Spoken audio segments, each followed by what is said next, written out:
Hey guys, it is Lychee here. Today I want to talk about HBO's new show, The Idol, and specifically how it shows a culture clash between Western and Korean cultures. So first of all, what is The Idol? Let me read the summary for you guys. The Idol is an American drama television series created by Sam Levinson, Abel The Weeknd Tesfaye, and Reza Fahim. The series focuses on an aspiring pop idol and her complex relationship with the self-help guru and cult leader Tedros. Okay, so we know Sam Levinson is the guy who did Euphoria. We know Abel Tesfaye, The Weeknd, is literally The Weeknd. Reza Fahim, I don't know who that is, but it's fine. The pop idol is played by Lily Rose Depp, who is a Nepo baby, LOL. This show has come up in the news like a couple times already, so I think they had like some backlash around it being a pretty toxic work environment while like filming. Might have been something to do with like harassment or sexual assault or something. Basically not good. They also premiered like 2 episodes at the Cannes Film Festival, and apparently it got bad reviews. Basically kind of looks like a train wreck so far. It seems like one of those shows that's just like trying to be really edgy or something like that. So the first thing I wanted to talk about for this show is the casting. So the show is called The Idol. So it's clearly meant to be kind of about the music industry, which is like fine. That's a interesting premise. Where it got like too cute or like meta is that they casted actual pop stars. So they casted Jennie, who's like one of the biggest K-pop stars from Blackpink, and The Weeknd, who is one of the biggest American pop stars. And this has been very interesting because the idol like in the show is like a fictional idol, obviously, but it kind of talks about like what it's like to come up in Hollywood. To my knowledge, I don't think The Weeknd actually like came from Hollywood. He's like from Toronto, and he did that entire anonymous Tumblr mixtape kind of rise to fame, and he was like associated with Drake and stuff like that. So I don't think it's like necessarily his experience. It's also not like Jennie's experience because she was at like a Korean entertainment company. So I think it's just kind of like an artistic piece about idols, not meant to be like biographical or anything like that. But even the fact that they cast 2 actual real life pop stars in it makes it feel like it should have that kind of clout or like angle. So it's kind of weird that it doesn't.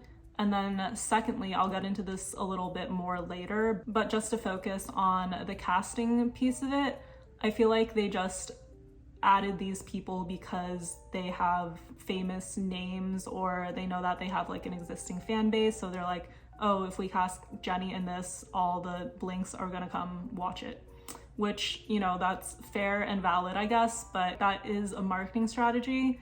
But I don't think that's like adding to the integrity of the story or the art as a whole, because like I said, it's not an experience that she like necessarily can relate to or bring that to her character. Okay, so the second piece of this is how those pop stars have fan bases in real life, right? So it's actually very interesting because the backlash that I saw against both of these pop stars being attached to this project was like very different. So when those toxic work environment allegations came out at the beginning, a lot of people were like, oh, why is The Weeknd involved? He should do a better project. He should probably have his range of like different things, of different TV shows that he can act in or produce, because he's literally like super famous. He's really well known for his last couple albums having very good, not just like music, but also creative direction, outfits, promotion, all of that type of stuff. So a lot of his fans were just kind of like, dude, you should just do something better.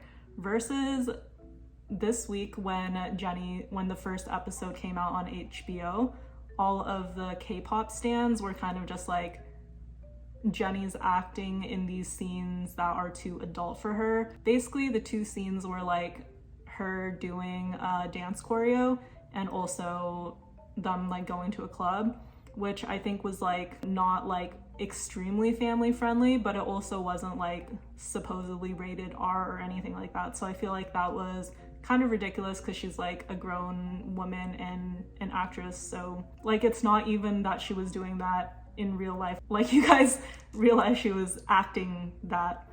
So I don't really understand why people were like upset about that. So I think the difference between how those 2 fan bases reacted to these stars being in this project shows a lot about what these cultures care about or like choose to be angry about.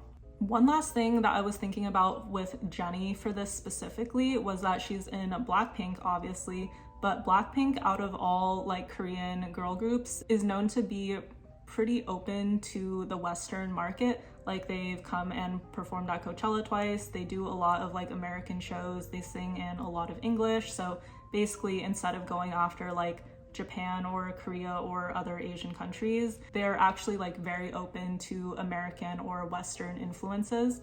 In addition to that, a lot of K-pop idols, when they do an acting debut, they start off in like a K-drama.